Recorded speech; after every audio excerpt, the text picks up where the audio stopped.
Welcome to Howstuffinmycarworks channel. In today's video we're not going to be doing any repairs. I'm just going to be discussing a subject that seems to be of common interest. And the question is, as the title of the video implied, are we what we drive, or are you what you drive? And to a lot of extent, the answer to that question is yes. In a lot of ways, what we drive reflects our personality, or in some cases maybe just our needs. Sometimes we're able to combine both and have a vehicle that suits our needs and also becomes an extension of our personalities. You know, in a way, that's why we have so many different automakers creating a bunch of different vehicles, different styles, different engines, different drivetrains, different colors. I mean, you name it. They all get sold. And the reason why they all get sold is because we're all unique individuals, and we all like different things. So sometimes a person gets attached to a particular make or a particular style vehicle, and there's a reason. Here's something funny. When I was 19 years old, I started working for a car lot, and there was a particular vehicle that I didn't think was going to sell. So I told that to the owner, that I didn't think that vehicle was going to sell. And he looked at me and smiled. He's like, "Son, I'm going to tell you something that my dad told me a long time ago. There's an ass for every seat." So I thought that was funny. And to my amazement, the vehicle got sold, proving that, yeah, there was an ass for that seat too. So, kidding aside, let's go back to the topic. Let's just try to pick a few categories of vehicles. Luxury vehicles, no-brainer, right? Person works hard, you know, gets into the corporate world, maybe becomes a successful business owner, entrepreneur. Yeah, it's gonna drive luxury vehicles. It could be as fancy as a Rolls Royce. Maybe somebody drives you around in your Rolls Royce. If you want it to be more practical, maybe Mercedes-Benz, Jaguars. So that's like the luxury vehicle. Display status. No different than a person wearing suits and Rolex watches and gold. Same thing, it's a status symbol. And you got sports cars. You know, those are for enthusiasts. And in some way, they can also display status, because if you own a Bugatti or a Ferrari or a Lamborghini, vehicles of that nature, it's pretty obvious you got some money, because you're not going to be working at a minimum wage job and be driving a Bugatti. It's just not going to happen. What's different between the sports cars and the luxury vehicles is that the majority of the times the person doesn't really do it to display status. It just comes with the territory as a byproduct. A person that's going to be drawn to a sports car is going to like speed. It's going to like the style of the car. You know, the feeling that all that power and handling is there for you when you need it. You know, that you can just cruise around like everybody else, or the moment arises, you can leave everybody behind. No matter whether it's straight, you know, whether you're driving around turns, it doesn't matter. The vehicle is made for that. And in a way, it makes you feel alive. There's an adrenaline rush when you drive sports cars. It's no different than sport bikes. I mean, the power to weight ratio in a sport bike is insane. And the feeling is amazing. Every time I ride sport bikes, I tend to get in trouble. So I'm sticking to cars at the moment, just because I don't want any problems. But, nonetheless, sport cars do the same thing. SUVs. An SUV is going to be owned either by a family-oriented person, maybe even someone that likes the outdoors, but likes a practical vehicle. Especially if it's four-wheel drive. And what's neat about the SUV is that you can transport your family. The majority of SUVs are four-wheel drive unless you choose not to own one. Or like the Mercedes-Benz six-wheel drive, that's a cool one. So you can go off-roading, you can drive in the snow, and you won't get stuck. Most of them are going to have a tow package. You know, you can install a tow package in it, so you can haul your toys. You can hold your speedboat, your RV, jet skis, wave runners, you name it. You can haul it with an SUV, because it's going to have at least a V6 engine if not a VA, which would be the best thing. That would be the category under the SUVs.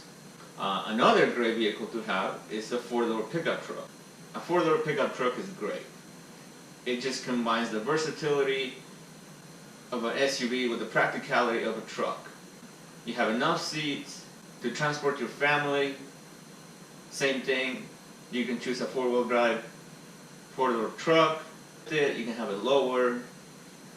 You can have it a gas powered. You can have a diesel engine in it if you really need to tow something big. And the tow package you can put on a four-door truck are greater. I mean, they can hold several times their own weight. I'm sure at some point you've seen a truck that is more likely going to have a diesel engine hauling a fifth wheel with 3 to 4 cars and climbing a steep hill at 75, 80 miles an hour with no problem at all. A truck like that is at the peak of the usefulness, versatility, and whenever you see somebody that owns a four-door truck, especially if it's a dually, a person that owns something like that is going to be somebody that things need to make sense and need to be practical and useful. Then you have the small vehicles, the small 4-cylinders or hybrids. Okay, so that's a different category. Without getting into the hybrids, the 4-cylinders, or some of them are 5-cylinders anymore, they have good fuel economy. The engines are becoming more efficient anymore that you can still have all your passengers in your car, even if it has a small engine, and it'll be able to cruise at any speeds. It may be a little bit slower to take off than the larger engine, but the comfort is all there. Some of the electronic gadgets that they have are really cool. So you have great fuel economy, ability to transport passengers, and you can park that car anywhere. You know, it's small, it's compact, so you can go to any parking lot and have no problem finding a spot to park. The hybrid is a whole different thing. Usually, if a person owns a hybrid, pretty obvious, right? They're going to be somebody that wants to contribute saving the planet in some way. So they figure, hey, by me burning less gasoline, you know, that should keep our planet a little bit healthier. Obviously, a hybrid vehicle is not going to have lots of horsepower, so there's a compromise there. There's another factor that people like myself look into when buying vehicles, especially if you've been working on them for a long time. So I've been working on vehicles since I was in my teenage years. Whether it's been for other companies, whether it's for myself, whether it's for having my business and repairing other people's vehicles, I've done all of those. So when I buy a vehicle, I look at things as slightly different. They still need to be practical, functional.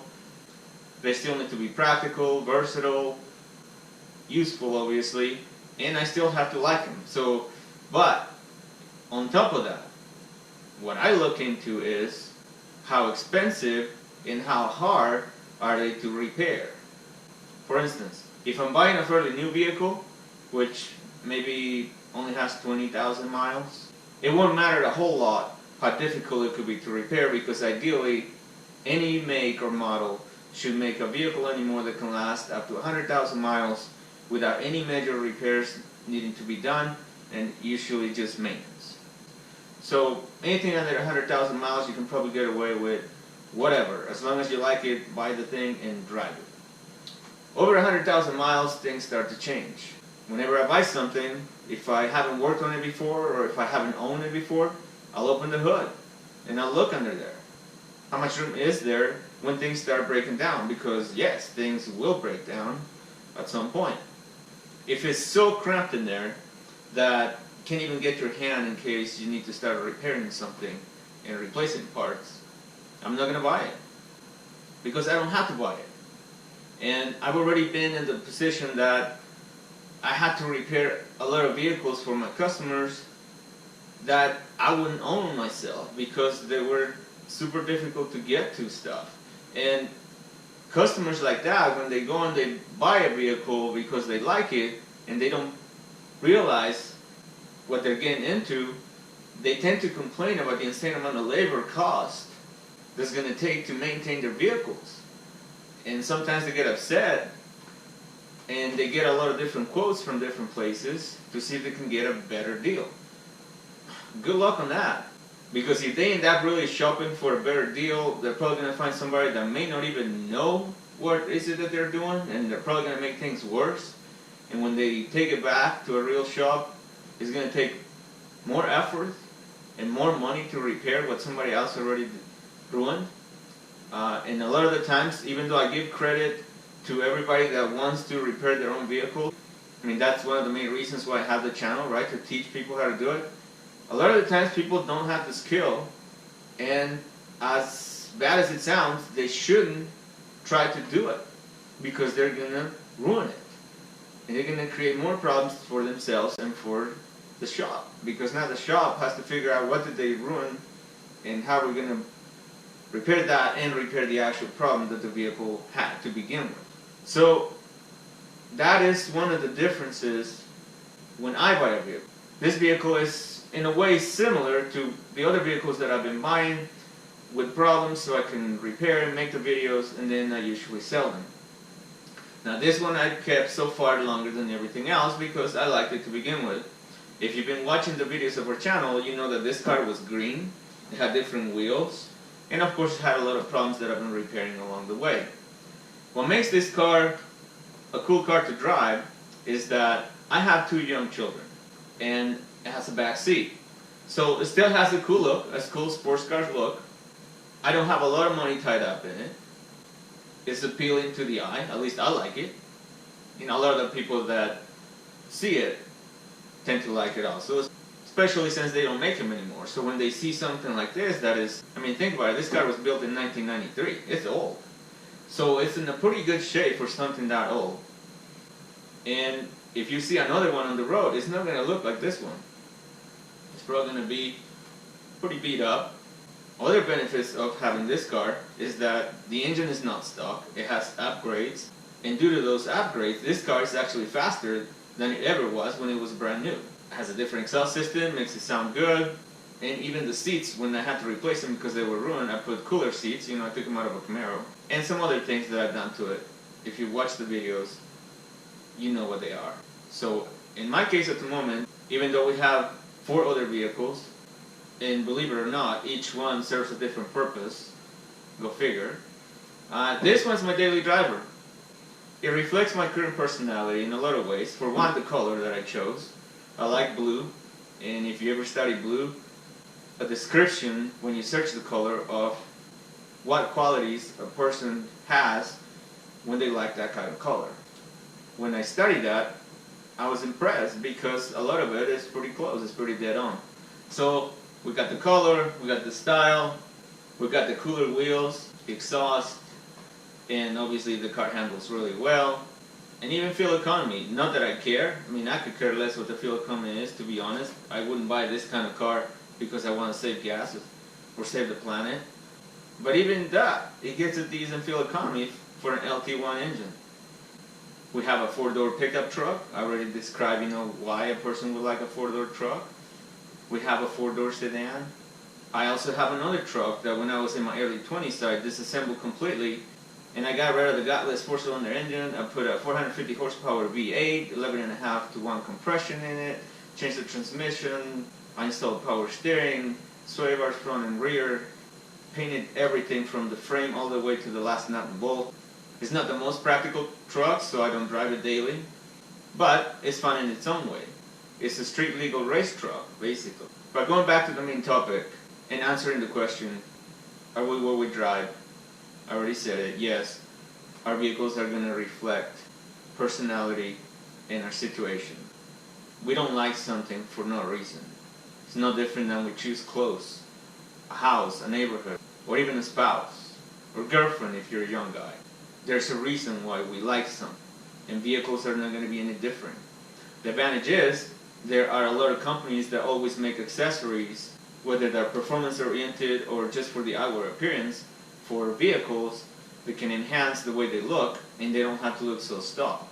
So with that in mind, we're going to continue bringing you more videos with different vehicles. That way, we can demonstrate how to perform different repairs on different makes and models. Some of those vehicles are probably going to be vehicles that I wouldn't own if that was my only choice. But since I have 5 of them anyways, I'm sure I can just find something and try to help you guys to repair the vehicles that you like and then you drive, even though they would be vehicles that I wouldn't. You never know. I may even venture out and buy something that is nearly impossible to get your hands in there because it's so cramped in there. I'll think about it. I don't make promises. But if it's appealing enough, if it's good looking, and it has enough horsepower, I may just do that for you guys. In the meantime, thanks for watching this video. Like I said, we didn't repair anything, but I just wanted to touch this subject since it seems to be of importance. And I look forward to seeing you in the next one, and we'll see what kind of stuff we repair. See you next time.